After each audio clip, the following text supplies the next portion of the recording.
Hi everyone and welcome to Book Boop. My name is Rachel and today I want to talk about all the books I'm hoping to read in the month of April. Now every single month I feel like I always say I have a lot of books to get to this month, and this month I truly do.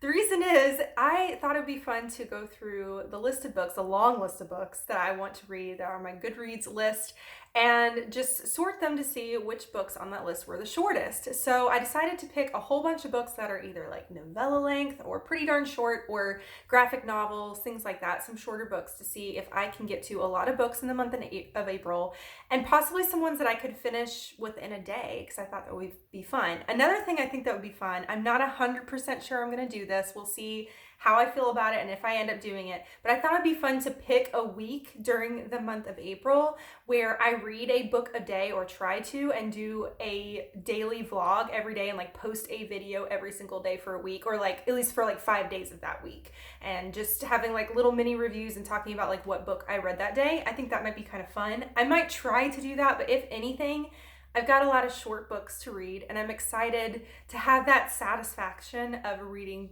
a lot of books quickly, because I feel like I've been reading a lot of heavy, thick books this year so far, and I really kind of want to shorten them up just to give me a little bit of a satisfying month, to feel like I got a lot accomplished and kind of boost that reading goal a little bit, because that it's always nice to see like when you're ahead on your reading goal. It just makes me feel a little bit better.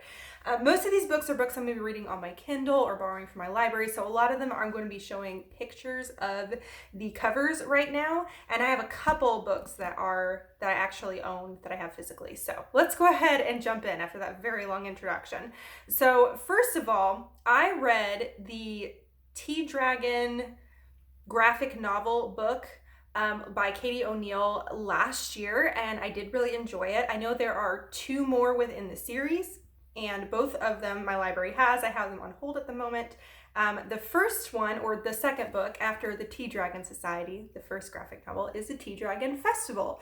I don't know anything about this one or the third one, other than the fact it just still follows the cast of characters from the first book. But if you haven't heard about the T-Dragon Society before, it's this really, really short, beautiful graphic novel. The artwork is so pretty, and it's about these people that care for these creatures called tea dragons, and there's these different type of dragons, and they have these little tea leaves that grow out of their head, and you will harvest the little tea leaves and you make tea out of them. And apparently the tea is ultra delicious and ultra magical, and the people that own these tea dragons have a very special and strong bond with their tea dragon, and it's adorable. It's absolutely precious. So I assume this takes place during some kind of festival. It looks very like fall or summery. So I think it's going to be perfect to read kind of as we step into spring. And then the third one is called the T-Dragon Tapestry, and that one very much looks fall. And I'm excited to read both of these this month, just to kind of give some really fun, beautiful artwork to read. And I just think it's going to be really cute, and I'm excited about it.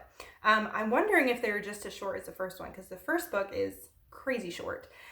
Okay, let's stick with the graphic novels. I have one other graphic novel I want to read, and I really don't know anything about it. Other than that, Neil Gaiman wrote it, and is The Sleeper and the Spindle, and I'm assuming it is a retelling of Sleeping Beauty. I read his other graphic novel he did that was a retelling of Snow White. I'm blanking on the name of the book. Was it called Rose Red, or, I can't remember. I don't know. He's written another one, and it was very much adult. It was very graphic, very weird. I liked the direction it went, but it was a little bit too adult for me.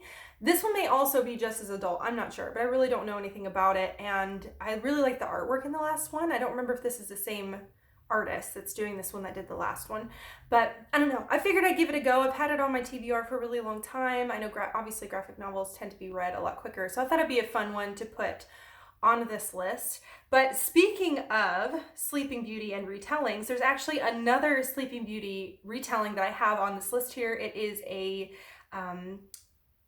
very short book, a novella, that was the word I was trying to think of. It's a novella that came out last year. It's called A Spindle Splintered by Alix Harrow, and this one I've heard some really interesting things about. I believe it's less than 200 pages, which is kind of the typical length for a novella, and I'm excited to read it. I know that it is a Sleeping Beauty retelling. Other than that, I don't know much else. I think it's following a girl who I think has some sort of condition to where she will most likely only, like anyone that's had this condition has only lived maybe up till 21 years old, and after that they pass away. And so I think she's nearing her 21st birthday, and they're wanting to throw like this really big party for her, thinking this is going to be her last birthday. And it's just some kind of interesting twist on Sleeping Beauty. So it sounds really interesting, and I'm excited to read it. I believe there is another one that is coming out this year, or has already come out, that's another twisted retelling or some kind of retelling of a fairy tale. So I'm excited to read this one. I hope I really enjoy it, so I'll read the next one. So hopefully that'll be nice. Okay, another one. I have some creepy books on here that I'm really pumped to get to. One of them is called The Murders of Molly Southbourne. So this one I believe is also novella length, and this has such an interesting premise to it. So we're following this girl named Molly Southbourne, and she has this strange condition where anytime that she bleeds any drop of blood, a clone of herself is created. And apparently I think the clones will try to kill Molly to replace her. And so she has to continually basically like murder clones of herself to stop these other clones from taking over her life or something. It's very strange. It's such a strange premise, but so fascinating, and I'm really interested to read it. I've heard a lot of really good things about it. I believe Books and Lala has read this and really liked it a lot. And I think there's a series. I don't know how many in this series, but I know there's at least one other book after this one. And this just sounds so spooky and weird and such an odd concept I haven't heard before. So I'm excited to try it out. Speaking of creepy and weird, this is one of the creepiest covers I've ever seen, but it really draws me in. It's called Nothing But Blackened Teeth by Cassandra Khaw. And this came out last year. It is a novella horror story. It is kind of a classic poltergeist haunted house story. It's about this woman that is very creepily on the cover here. And she is haunting this old estate or a place where I think that she was getting married and she ended up getting murdered. And now she just wants revenge. And I think a whole wedding party is wanting to get married at this location. And she, I think, wreaks havoc and people die, and it's creepy and haunted housey, and that's if it's haunted house and ghosty, I will read it. So I'm really excited about this one. I've heard some mixed things. Some people have enjoyed it, some people were like, it's not very good. So I'm interested to see which side I land on, but at least it's nice and short, so if I don't end up liking it, I won't suffer through it too long. That's my dog. All right, let's see. Moving on to another horror novella. I've got so many on here. This one, I honestly don't remember what it's about, but the cover is super creepy, and I know it's a novella, and I want to read it. It's called Sour Candy by Kealan Patrick Burke, and I have had this on my TBR on Goodreads for the longest time, so long that I don't really remember what it's about at all. I believe there's a child, like a creepy child involved, I think. But don't quote me on that. I'm 100% sure. I probably should have looked up to read the synopsis. But I kind of want to go into this not remembering what it's about. I think that'll be a lot more fun. I would like to get in the habit of kind of going into books more often when I don't know what they're about, even though that's hard when you're a booktuber because you need to explain to people what books are about when you're going to read them. But it's kind of fun to not know what this one is about. I just remember it was interesting to me, and it must have been interesting if I put it on my TBR. So we're going to try it and see how it goes. All right, let's see. What else do I have on this list here? Oh, okay. I do have one, I guess you could say classic. I think it's considered a classic, and it is The Yellow Wallpaper by Charlotte Perkins Gilman. And this one sounds so fascinating to me. So I believe this is more like an essay in a way, but it's a very spooky story at the same time. So this particular story and or essay kind of follows how women, I think people in general, but especially women, were treated when they were having trouble with depression or anxiety back in the day, and how that was treated. Usually, like, especially for women that were suffering from postpartum depression and things like that, a lot of times what was prescribed to them was isolation, which honestly it's probably the worst thing you could do. It's just like, just imagine if you were just feeling super depressed and the doctor prescribed for you to be isolated and to stay in a room and for not really anyone to interact with you. They'd just like kind of give you your food real quick and you just would be in this room by yourself all the time. And that was considered to help you and make you feel better. You think that'd make you feel better? Probably not. So this story is about a woman who has been put in isolation because she's struggling with depression, I believe, maybe anxiety as well. And she is in this room that has this yellow, intricate wallpaper. And she spends so much time in isolation by herself that she starts to see things in the wallpaper and think things are moving in the wallpaper.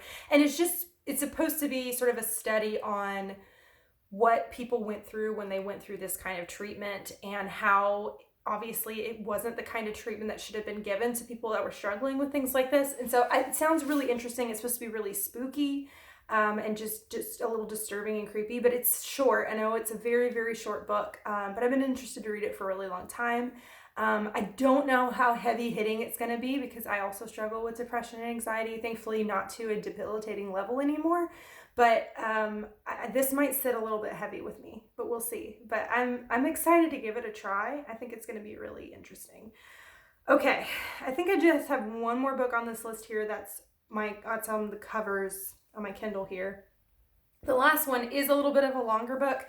I have been working through the Keeper of the Lost Cities series by Shannon Messenger since the beginning of the year, and I'm trying to read a book every month in the series because there's quite a few. So I'm now on the 4th book, which is Neverseen. If you haven't heard of this series before, very much Harry Potter vibes, not necessarily like a carbon copy or anything, but it definitely gives me like that Harry Potter nostalgia feel. So if you're wanting that kind of vibe and feel, I would definitely recommend it. It is a middle grade series, and we're following this girl named Sophie, and she is 12 years old, I believe, and she is super, super smart, and she also has the ability to hear other people's thoughts, even though she's been keeping that secret from everyone because she doesn't want anybody to know.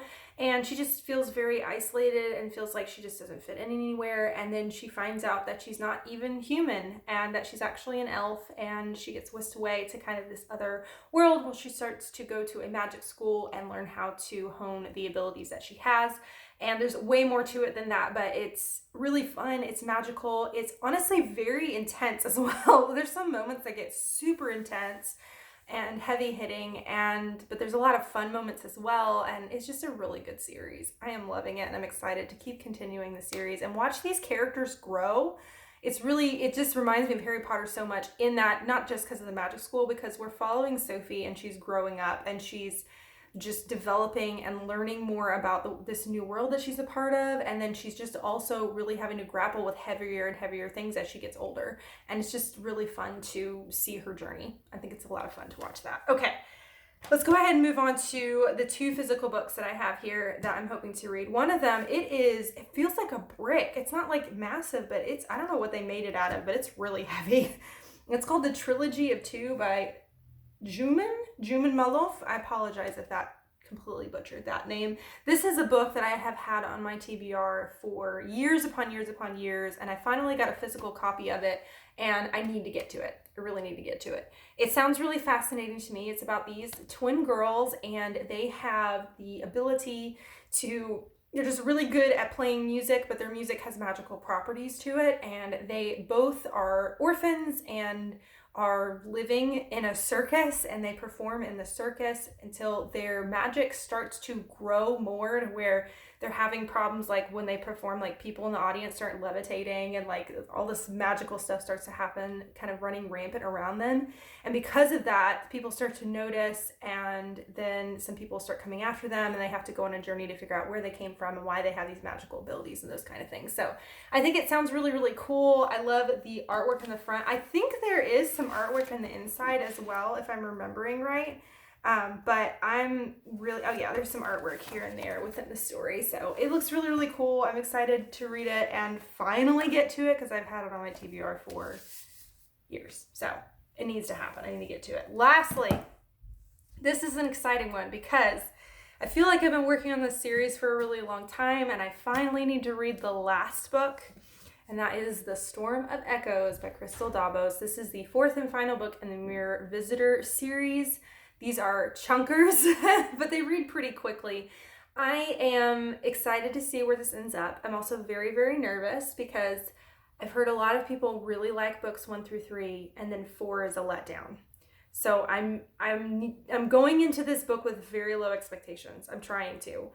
I'm just hoping it doesn't ruin the entire series for me, because there's some people that even got to this book loving this series and then like ended up DNFing this one. So I'm nervous. I'm not gonna lie, I'm really nervous.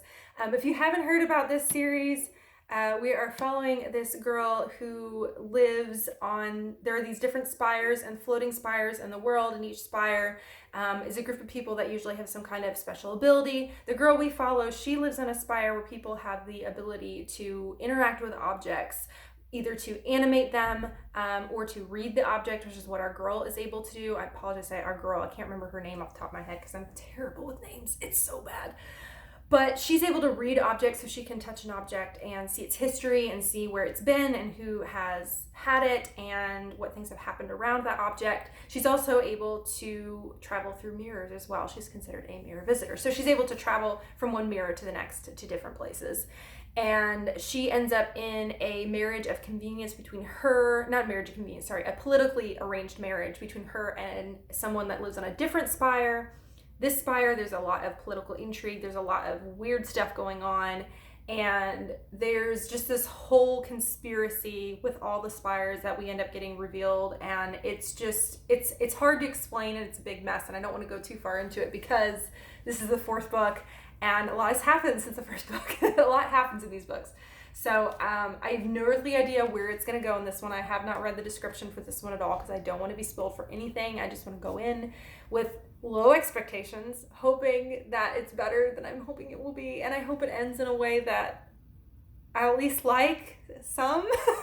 I'm so nervous about this one, but I'm excited to finish it because this is a series I've wanted to read for a long time, and they're so thick, and I was always really intimidated by them. So I'm excited to be done with it, be like, yes, I finally read this series. So that's gonna be nice. Okay.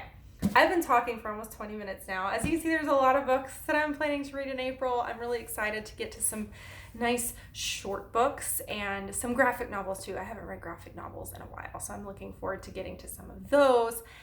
It's going to be a good reading month. I'm hoping, I feel motivated to do those like daily reading vlogs. I think it'll be really fun to do those and just have a chance to kind of like talk through my week and talk about which books I'm reading, and hopefully kind of with some of these read like one a day. So that might be kind of fun. I haven't done that before, so it'll be really interesting. Let me know down below if you've read any of these books and just what you think about them. And yeah, that's pretty much it. Or if you have like an April TBR, let me know what it is down below. I'd be interested to know what you're up to in your reading journey. But on this side of the video over here is my logo. If you click on that, you can subscribe to my channel and follow me here to see what I'm reading. On this side of the video over here is a suggestion for another video if you want to watch another one right now. But thank you so much for watching. You rock, and don't forget to keep reading. Bye!